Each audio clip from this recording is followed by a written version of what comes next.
The train had left, but the dust stayed. It always did. In that railway town where nothing ever truly arrived and nothing ever fully left, the air held a stillness too old to be called silence. It wasn't quiet. It was something deeper, like the breath of something forgotten. The sun hung low over the cracked land, painting the sky with the kind of orange that made everything look like it had already been burned once before. People moved slowly, not because they were tired, but because hope had nowhere to be. The wagon wheels cracked over brittle stone. A girl stepped down, barely more than a shadow in worn-out boots. Her eyes didn't wander. They stayed fixed on the ground, on the space right in front of her. Not fear, not shame, just that tight kind of numbness that comes from not knowing how to cry anymore. Her fingers clenched around a rusted locket, the chain nearly broken, as if her grip was the only thing keeping it alive. She wore no name. Names had been taken with everything else, and there he was, not standing, waiting. A man in a battered wheelchair, wooden spokes, rusted edges,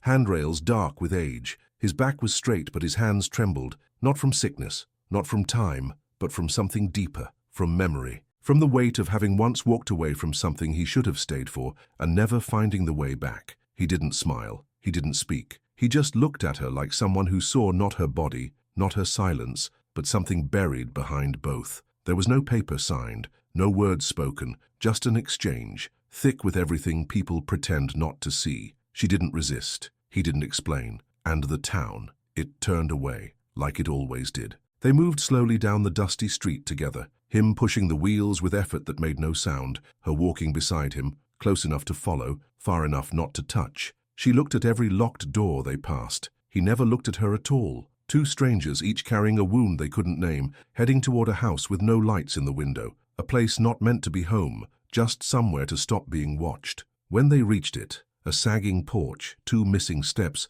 one chair turned inward, he paused, not out of fatigue, but out of some hesitation that wasn't physical. She paused too, not out of caution, but instinct, that quiet instinct of someone who knows that even the inside of a house can hurt. And then it happened. The sun dipped lower. The shadow of the roof stretched forward, reached them, and swallowed them both in the same soft, rust-colored blanket. Just two outlines caught in a moment of almost safe, almost seen, almost real. Nothing was said, but something shifted, not in the air, not in the earth, inside. That kind of shift the body registers before the mind dares to name it, and in that silence where the dust never settles, their story began. Not with a promise, not with a purpose, just with the absence of anything else. That first night, the house felt like a breath held too long. Wooden walls whispered with old drafts. The floor groaned with each step, as if remembering every foot that had crossed it before. It wasn't big, just one room and a back shed, but it stretched endlessly between them. He rolled toward the stove, silent.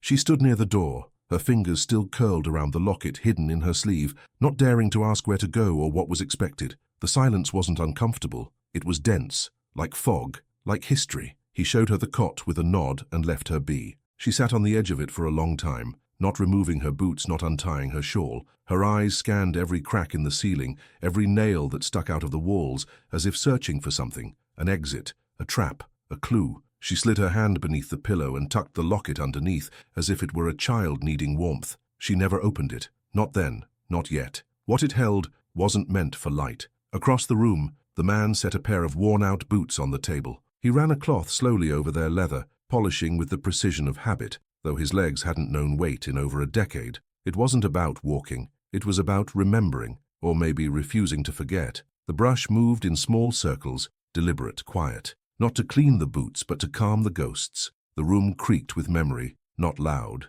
just enough. The kind of creaks that make the spine tighten, that remind you of nights spent listening instead of sleeping. She flinched at the first groan of the wooden beam above the stove, eyes darting to the corners, then stilling. She didn't speak, but her body did. It folded in, just slightly, like a hand that had learned not to reach. He didn't look up, but he noticed. The way she breathed in before every movement, the way her shoulders curled slightly toward the wall, the way she never asked what time it was, because time didn't matter when you didn't know what tomorrow could take. Outside, the wind shifted direction. A window clicked loose in its frame and rattled like it had something to say. Neither of them moved to fix it. Some things are meant to rattle, some things need to. And inside that house, with no view to the world, two people who didn't speak of pain found themselves surrounded by it. On the floor, in the walls, between the silences. He turned the lamp down. She pulled the blanket just high enough to cover her chin. Neither of them slept, but neither of them ran. That was how the healing began,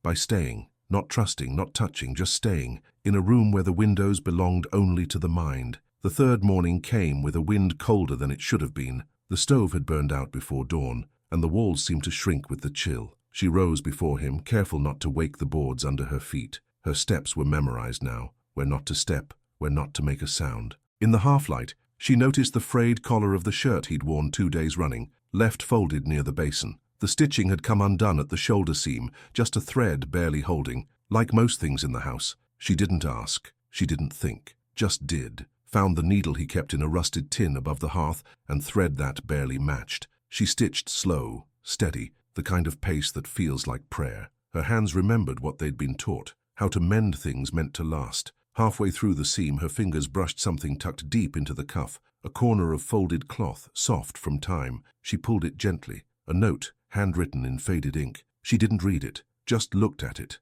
just breathed, then folded it back into place and finished the stitch without a word. When he found the shirt later that day, he stared at it for a long time, held it by the shoulders, ran his thumb along the new seam, said nothing. But that night, when she set her own plate aside after dinner, she found a clean biscuit resting on a napkin near the fire. Not warm, not fresh, but offered. She didn't touch it, not that night, but she didn't throw it away either. She left it on the mantel, untouched and whole, like a question not yet ready to be answered. The next dusk, she left a biscuit of her own, smaller, cracked on one side. She placed it near his chair before retreating to the corner, where she folded laundry no one had asked her to wash. He noticed. His hand hovered over it once, then moved away. That's how it began. Not with apologies, not with stories, but with the smallest transactions of dignity. Each night, she set aside a piece of whatever meal they had, sometimes just a crust, sometimes the last sip of coffee in a tin cup, and each morning it remained where she'd left it, but never cold. He always warmed it before returning it to its place.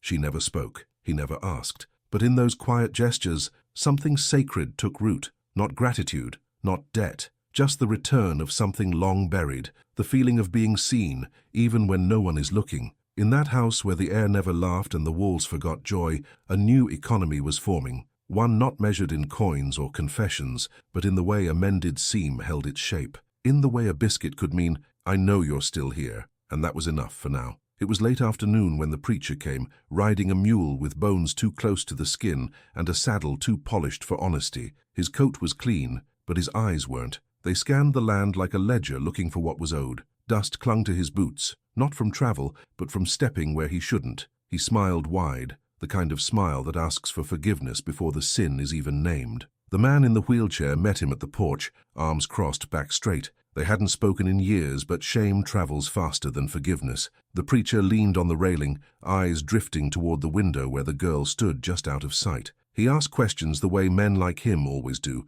not to learn but to expose. Where'd she come from? Who gave her up? Does she have papers? The man said little, just stared past him, toward the fence line, where the weeds had grown tall with silence. He didn't answer because there was no answer that wouldn't cost more than it gave. The girl didn't breathe loud. She knew that kind of voice, had heard it before in kitchens with locked doors and eyes that never met hers. Her fingers clenched the edge of the wall, body pressed back like she could disappear into the boards. She wasn't listening to the words. She was listening to the tone, the cadence, the way he said girl like it was a stain. "She's under your care now," the preacher pressed, voice thinner. "You're not a man meant to take in others. Not anymore." The man didn't flinch, didn't blink, just wheeled back enough to block the doorway with his body. "You came for weather," he said, voice low, "but this house don't change with the wind." The preacher tilted his head, insult masked behind civility. He tipped his hat, said something about the Lord and left the way he came, slow, calculated, with the air colder in his wake. Inside, the girl had moved to the far side of the room, her back against the cabinet, arms wrapped around herself like armor. She didn't look up until long after the hoofbeats faded. When she finally did, their eyes met. Not long, just enough. And in that glance, he said without saying, "You don't owe them anything, not even your fear." That night, the house held its breath. The biscuit on the mantel remained untouched. The lamp burned lower than usual, and for the first time, the man did not polish his boots. Some visitations come to stir guilt, others to collect it. But some, like this one, arrive just to remind you who you once were and who you never want to be again. Outside, the sky stayed clear, but the weather had already changed. The storm didn't announce itself. It crept. First in the smell, earth turned to metal. Then in the sky, thick with a weight that pulled the breath lower in the lungs. By the time the first crack of thunder came, the house had already sealed itself in shadow. Windows closed, lantern dimmed, words forgotten. She stood by the door, hand on the latch, heartbeat louder than the wind. The preacher's visit had stirred something restless in her bones, something that whispered, "Leave before they do it for you." The air outside shimmered with heat, but the clouds above rolled heavy with warning. She didn't care. Her grip tightened. She turned the handle. He watched from his chair across the room, said nothing, but the revolver was already on the table beside him. Not loaded, not aimed, just there, a weight from a past he no longer carried, but still kept close. She froze when she saw it, not because of fear, but because of memory. Guns didn't frighten her. They reminded her of choices made by others, of silences forced upon her, of all the places she couldn't run from because she had never been allowed to start. "I'm not here to keep you," he said, voice quiet, eyes on the flame inside the stove. "But I'll tell you this, mud outside's deeper than it looks, and that road don't care where you've been." She opened the door anyway, stepped out. The first foot sank. By the second, her boot was nearly swallowed. The yard had turned to quicksand, thick and patient. Rain hit then, slow, hard, like someone knocking who already knew the answer. She stood there, frozen between past and present, ankle deep in the weight of her own leaving. Behind her, the chair creaked. She turned just as he wheeled to the edge of the porch, revolver in hand, but held toward her, not away. He placed it gently on the bench beside the door. "For what you've survived," he said, "not for what's coming." She looked at him, at the mud, at her own hands. Then she stepped back inside. They didn't speak the rest of the night, just sat, one near the fire, one near the door. The storm rattled the roof. The wind screamed old names, and the revolver remained untouched between them, like a wound neither would reopen. Some doors stay closed because they should, not from fear, but from knowing the cost of opening them. The hours just before dawn carry a silence different from night. It isn't the absence of sound, it's the presence of something waiting, a softness that folds time inward. That night neither of them had slept. The storm had passed, but left behind the kind of quiet that doesn't comfort, only listens. She sat by the window, knees to her chest, the blanket wrapped not for warmth, but memory. The locket was in her hand, still unopened. She turned it over and over like a stone pulled from a river, smooth now, but shaped by everything it had been through. Across the room, he sat in his chair, staring at nothing. The revolver had been returned to the shelf. "What happened to your legs?" Her voice broke like the sky before morning, not loud, just there. He didn't turn, didn't blink. He reached slowly into the drawer beside him and pulled out a photograph, torn in half, faded at the edges. He held it up for her to see. A woman smiling, a boy, small, crooked teeth, dirt on his chin, the other half, missing. Wife died in childbirth. Son ran when he turned 15, blamed me for both. He lowered the photo to his lap. I rode out after him, took a bad fall crossing the Black Ridge, back never healed. She didn't speak, but she breathed. Long, steady, through her nose, her fingers closed around the locket.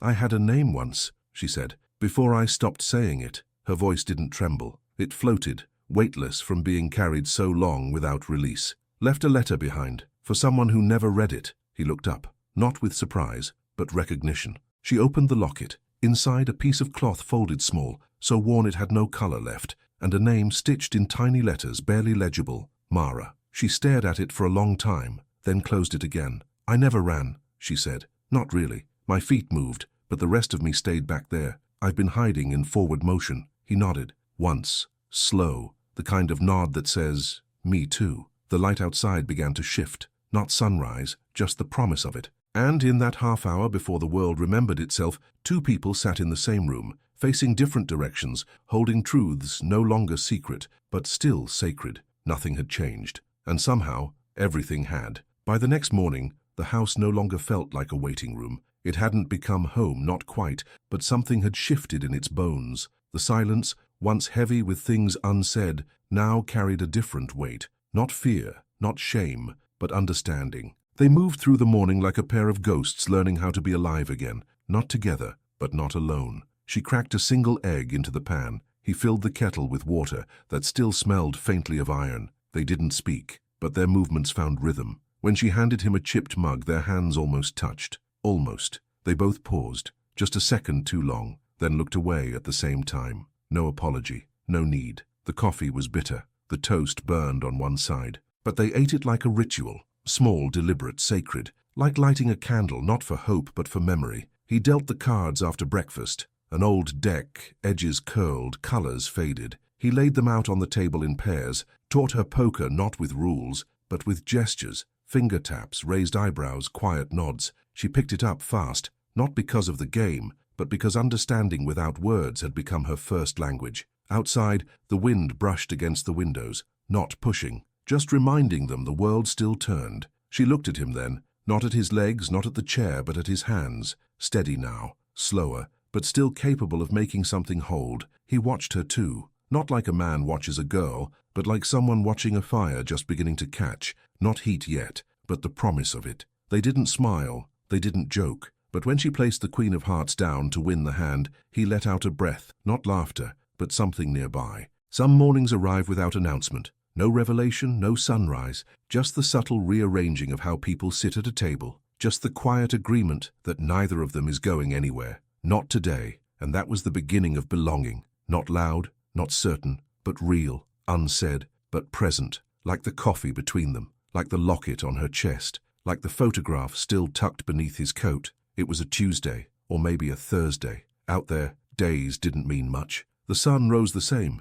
the wind passed through the same cracks, and the house, stubborn and sagging, kept standing like it always had, holding things it didn't ask to carry. But something was different, not loud, just new. The locket was open now, resting on the windowsill beside a jar of dry wildflowers, not hidden, not guarded, the cloth inside still folded, the stitched name still unread by anyone but her. He never asked. She never explained. But she had placed it there like someone finally laying down a weapon, not in surrender, in peace. Their days had settled into quiet patterns. She swept the porch every morning, not because it needed it, but because her hands needed purpose. He sat nearby, carving a piece of driftwood into something not yet formed. His hands moved slowly, the knife dull with use, but the rhythm steady. Sometimes, without realizing, they hummed. Different tunes, same melody. The preacher passed through town again, asked questions at the post office, tried the saloon, no one had answers. When he rode past the house, he slowed, looked toward the porch, but no one greeted him,